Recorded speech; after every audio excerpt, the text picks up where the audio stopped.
홍낮에 또 주님 만날 그곳도 난 알 수 없도다. 내가 믿고 또 의지함은 내 모든 형편 아시는 주님 내 보호해 주실 것을 나는 확실히 아네. 성경 말씀 갈라디아서 2장 6절로 10절입니다. 이종숙 전도사가 읽겠습니다. 갈라디아서 2장 6절로 10절 말씀. 갈라디아서 2장 6절로 10절 말씀을 갈라디아서 2장 6절로 10절 읽으라고요? 네. 유력하다는 이들 중에 본래 어떤 이들이든지 내게 상관이 없으며 하나님은 사람을 외모로 취하지 아니하시나니 저 유력한 이들은 내게 의무를 더하여 준 것이 없고 도리어 그들은 내가 무할례자에게 복음 전함을 맡은 것이 베드로가 할례자에게 맡음과 같은 것을 보았고 베드로에게 역사하사 그를 할례자의 사도로 삼으시니가 또한 내게 역사하사 나를 이방인의 사도로 삼으셨느니라. 또 기둥같이 여기는 야고보와 게바와 요한도 내게 주신 은혜를 알므로 나와 바나바에게 친교의 악수를 하였으니 우리는 이방인에게로 그들은 할례자에게로 가게 하려 함이라.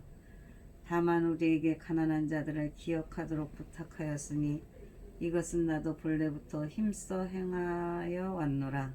아멘. 여기까지요? 네.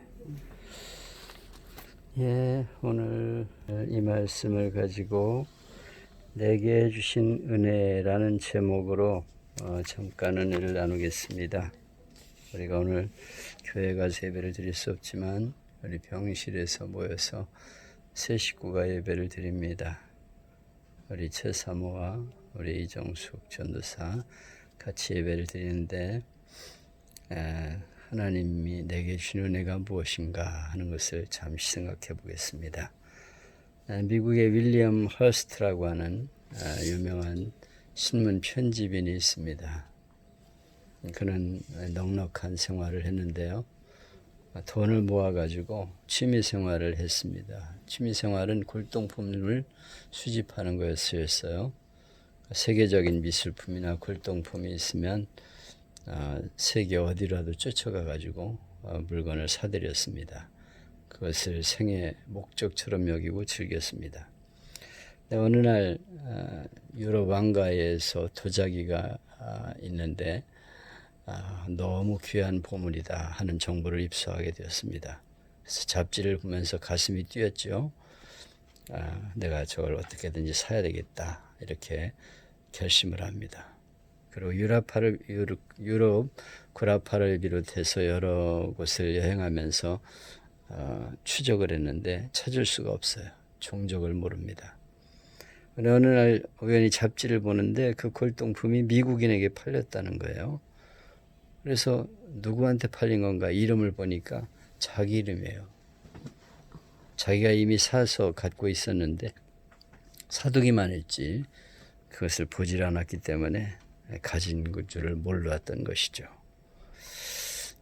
그처럼 내가 이미 소유하고 있는데도 소유한 것의 가치를 모르는 사람은 어리석은 인생이라고 할 수가 있습니다.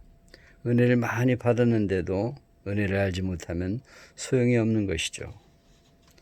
자기 자신을 향해서 하나님이 주신 은혜가 얼마나 큰지 내게 주신 것들 건강이나 현실이나 여러 가지 상황이 너무 감사한데도 귀한 의미를 모른다면 그것은 은혜가 되지 못하고 복이 되지 못합니다. 다른 사람들은 복 받았다고 말하지만 자기는 행복하지 못한 거예요. 내가 얼마나 큰 은혜를 받았는가를 모르기 때문이죠. 은혜를 은혜로 알고 감사할 때 감격하게 되고 행복한 인생을 살게 되는 것입니다. 이것이 바로 그리스도인의 삶이죠. 헬런 켈러는 우리가 아는 대로 삼중고의 비극을 가지고 살았던 사람입니다. 눈을 보지 못하고 귀를 듣지도 못하고 말도 못하는 그런 인생이었습니다. 그가 말년에 이제 기자에게 인터뷰를 하게 되었는데 기자가 물어봤습니다. 여사님이 한평생 고통을 당하시며 사셨는데 하나님을 원망해 본 일이 없습니까? 그렇게 물었어요. 그랬더니 그가 대답합니다. 내가 감사하기도 시간이 부족한데 어떻게 원망할 시간이 있습니까? 이렇게 말을 했어요. 남들은 그를 불행하기도 하고 생각하지만 그는 너무 하나님 은혜가 감사했다 이렇게 고백하는 것이죠. 세상을 떠날 때 그가 남긴 유언이 유명한 말이 있습니다. 나의 일생은 참으로 아름다웠다고. 남들은 불행하다고 생각했는데 나는 정말 아름다운 인생을 살았다고 그렇게 고백했어요. 오늘 성경에서 사도 바울은 하나님이 내게 주는 애가 참 놀랍다. 하나님이 나를 이방인의 사도로 삼으시고 이렇게 하나님의 말씀을 전할 수 있게 해주셔서 너무 감사하다. 그렇게 고백하고 있는 내용입니다.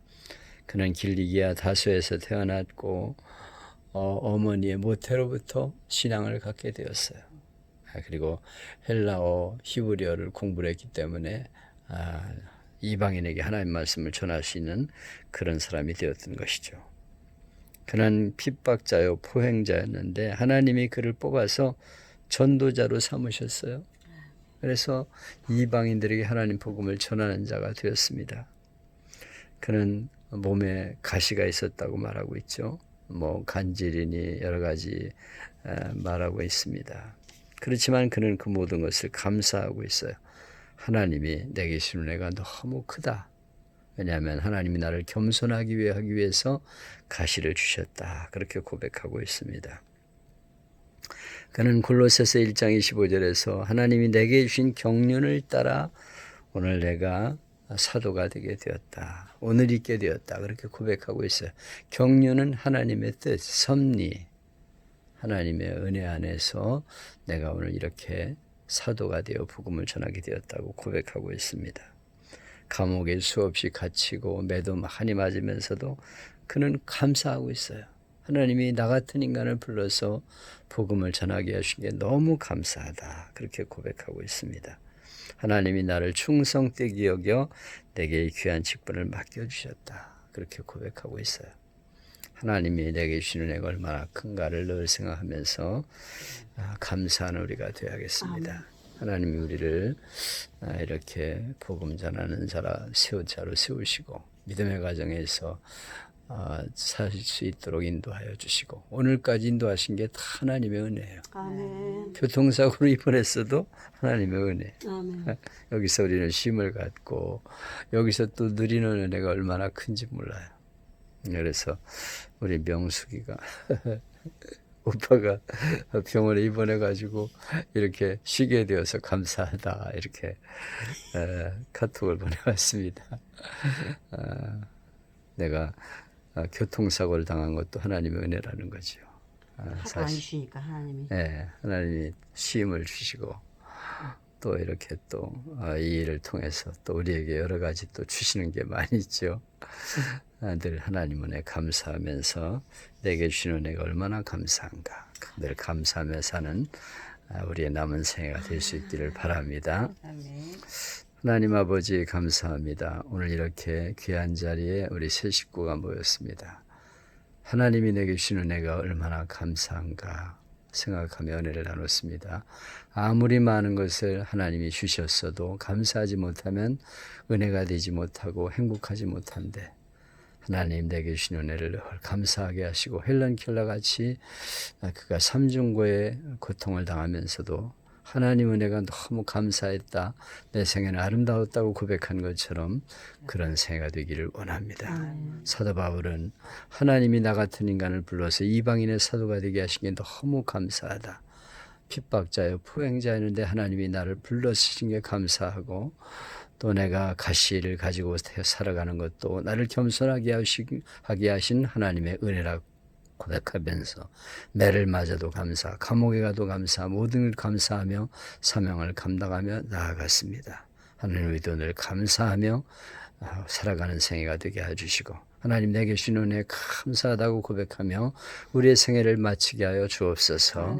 우리 온 식구들 어느 곳에 있든지 하나님의 장중에 붙드시고 은혜 안에 살아가는 오늘 주일이 되게 하여 주옵소서.